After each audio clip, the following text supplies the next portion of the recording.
question du Rwanda, c'est surtout de savoir quelle protection le Rwanda recevra de la part de la Grande-Bretagne, d'Israël, des États-Unis, si nous décidons de les affronter coup pour coup. C'est cela qui leur permet de survivre. Pourquoi, sans la protection américaine, un président rwandais irait-il au bureau ovale avec le président de la RDC pour aller signer un accord? À leur retour, le président rwandais continue toujours ses manigances dans la forêt de la RDC. Il le sait très bien. Il bénéficie effectivement et pleinement de la protection de ces gens-là. Si j'étais président, je ne serais jamais soumis devant les États-Unis. Jamais une attaque contre la liberté du Sud. La première chose que j'aurais réglée correctement, c'est cette affaire du Rwanda, de nos gens tués par Kagame, de nos soldats tués. Jusqu'à aujourd'hui, nous n'avons pas répondu à cette situation. Maintenant, le rapport est sorti. Seulement 27% de nos soldats sont aptes au service. Ce n'est pas moi. Quand je dis cela, je me fais insulter et on me dit qu'il met le pays en danger. Nous sommes en danger.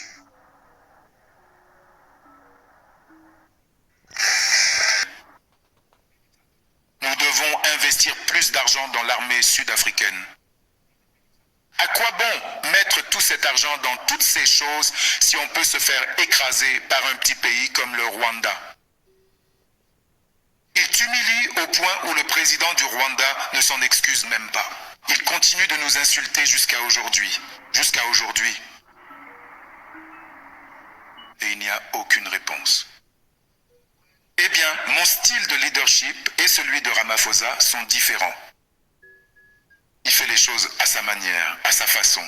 Parfois ça marche. La plupart du temps, ça ne marche pas. Comme cette diplomatie qui lui appartient, elle était nécessaire maintenant. Parce que nous le devions non seulement à Trump, nous le devions au monde. Être hospitalier envers nos visiteurs. Et c'est exactement ce que nous sommes. Et nous n'avons jamais montré le moindre signe d'une nation paniquée, qui est assiégée par l'Amérique. Donc tu dois savoir que je ne serai jamais soumis. Nous avons, et la plupart des Matala, quand Matala a dit à son Dieu, combien? 8 forces spéciales, 9 forces spéciales, 8 et une force d'intervention. Il ne répondait pas à la question. En réalité, il essayait de nous menacer en disant qu'il se promène avec l'armée.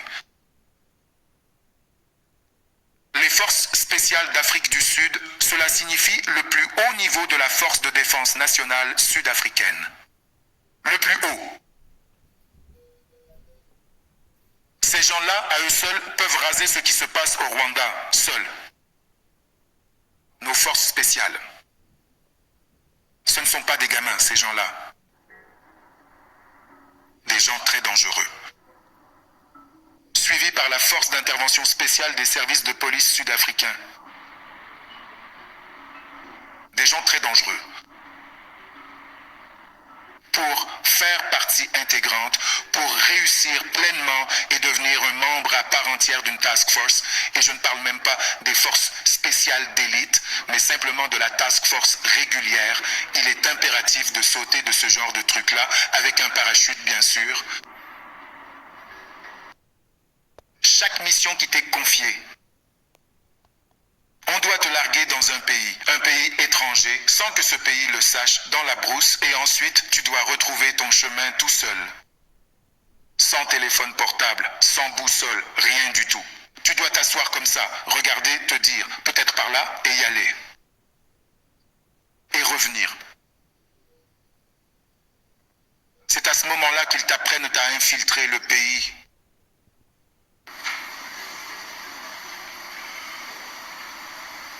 Tu sais, même pas une force spéciale. Il y a une unité en dessous de la force spéciale qui s'appelle l'équipe de contre-assaut. Ils sont entraînés à réussir un test au détecteur de mensonges. Ce dont je te parlais. Détecteur de mensonges. Tu appelles ça comment déjà? Polygraphie. j'ai compris qu'ils mettent des choses sous tes pieds pour que quand tu mens, les orteils bougent. Donc, sous tes orteils, ils mettent des épingles à l'intérieur de tes chaussures. Tu dois rester comme ça. Si tu bouges, même quand tu mens, si tu bouges, ces choses vont te causer des problèmes. Donc, ta conscience sait qu'il y a des épingles sous mes orteils. Je dois m'assurer, même si je mens, que ces choses ne bougent pas. Ils sont formés pour réussir un détecteur de mensonges. Cela fait partie de leur formation. Donc, quand un diplômé TG d'une équipe de contre-assaut te dit « J'ai réussi un détecteur de mensonges » et que tu penses que c'est une personne innocente, tu dois savoir que c'est un mensonge. Ils sont formés pour réussir ce truc. Nous avons ces personnes-là. Ce n'est pas tellement à propos du Rwanda. C'est surtout de savoir combien de protection le Rwanda recevra de la part de la Grande-Bretagne, d'Israël, des États-Unis, si nous décidons de les affronter. Coup pour coup. C'est ce qui leur permet de survivre. Pourquoi cela le ferait-il ? Sans protection américaine, un président rwandais va au bureau ovale avec le président de la RDC, Jesse Kedi, pour aller signer un accord. Quand ils reviennent, le président rwandais continue toujours ses manigances dans la forêt de la RDC. Il le sait. Il bénéficie de la protection de ces gens-là. Être un révolutionnaire ne veut pas dire qu'il faut se suicider. Tu as dit que je ne devais pas être trop dur, alors laisse-moi ne pas être trop dur avec toi. C'est pourquoi les révolutionnaires prennent des armes et tirent sur l'ennemi et combattent l'ennemi. Ils ne disent pas, parce que nous sommes des révolutionnaires, allons nous présenter devant les ennemis et que l'ennemi doit nous tirer dessus et nous tuer pour démontrer que nous sommes des révolutionnaires. Ça, c'est se suicider. Ce n'est pas révolutionnaire. En fait, c'est être un kamikaze. Nous ne sommes pas des kamikazes. J'ai été déclaré coupable, non pas parce que j'ai commis un crime, mais parce qu'elle me punit. Pour mes opinions politiques et en utilisant une affaire criminelle inexistante qui n'existe pas. Permettez-moi de vous donner quelques conseils sans vous disputer. Ainsi, chaque jour, comme Senzo Mukuno, vous pourrez réfléchir à cette chose, mais n'annoncez aucune dissolution de PKTT. Nous faisons une demande pour le formulaire 174, Adriane et moi, 174. Pour être acquitté après que l'État a clôturé son dossier. Nous disons que l'État n'a pas constitué de dossier contre nous. Par conséquent, acquittez-nous. Elle refuse de nous acquitter et dit que lorsque vous refusez d'accorder le 174, cela signifie qu'il y a une affaire à laquelle vous devez répondre.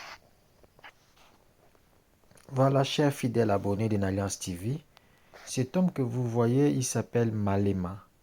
C'est un chef d'une partie, on peut dire ça comme ça, politique en Afrique du Sud et EFF, comme vous voyez derrière lui là. Donc, cet homme, je n'étais même pas au courant de... Oui, on a toujours appris que les Rwandais aussi avaient infiltré l'Afrique du Sud, mais ça a été vite fait, on les avait vite fait bouter dehors. Mais donc, cet homme soulève d'autres informations qui a dérangé vraiment l'Afrique du Sud. Et, donc, nous ne voulons pas entrer ou s'ingérer dans les problèmes des Sud-Africains. Mais ce qui parle là, nous voyons que les Rwandais, leur mission est là. C'est vraiment chercher à déranger tous les Bantous. Hein? Donc, il faut vraiment que nous soyons unis.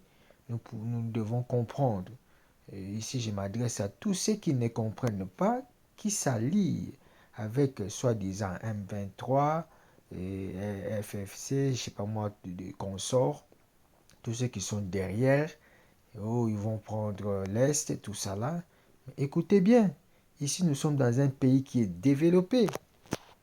Hein? Nous sommes dans un pays qui est développé. Il est en train de parler des choses que vous pouvez vérifier, vérifiables. Donc nous devons faire attention, s'il vous plaît. Ne vendons pas notre pays. S'il vous plaît, s'il vous plaît. S'il vous plaît. Si M. Nanga peut écouter, s'il vous plaît. Souviens-toi, ton nombril a été enterré au Congo, tu es un Congolais. Souviens-toi, les sangs qui coulent. Souviens-toi.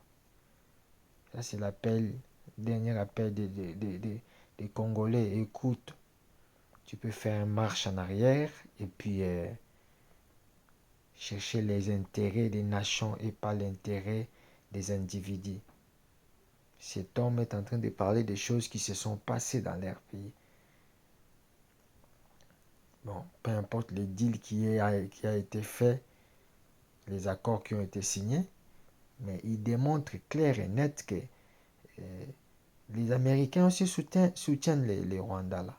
C'est pourquoi ça les entête à signer aujourd'hui et demain ils retournent, ils font du mal. En tout cas, c'est déplorable. C'est déplorable. Parce que ces raisons me concernent aussi. Vous avez dit accuser, non. 2. M'a donné une arme. Quand vous acquittez, quand vous libérez l'accusé numéro 2, cela signifie que vous relâchez maintenant l'arme, que vous dites que j'ai utilisé pour commettre un crime. Une arme utilisée pour commettre un crime, une fois que vous avez reconnu la culpabilité d'avoir utilisé cette arme, elle est saisie par l'État. Elle ne vous est plus jamais rendue. Une arme utilisée pour commettre un crime ne peut jamais être rendue à son propriétaire. Donc, alors que je me tiens là et que vous êtes en train de me condamner, où est cette arme? Vous dites que je l'ai utilisée pour commettre un crime? Où est-elle? Alors que je me tiens dans ce box, vous êtes en train de me condamner. Où est l'arme? La seule arme qui reste dans ce tribunal est celle que j'ai fournie au magistrat, qui est un pistolet jouet. Adrian, c'est assez drôle. Adrian a été appelé la veille par le procureur avant que le jugement ne soit rendu.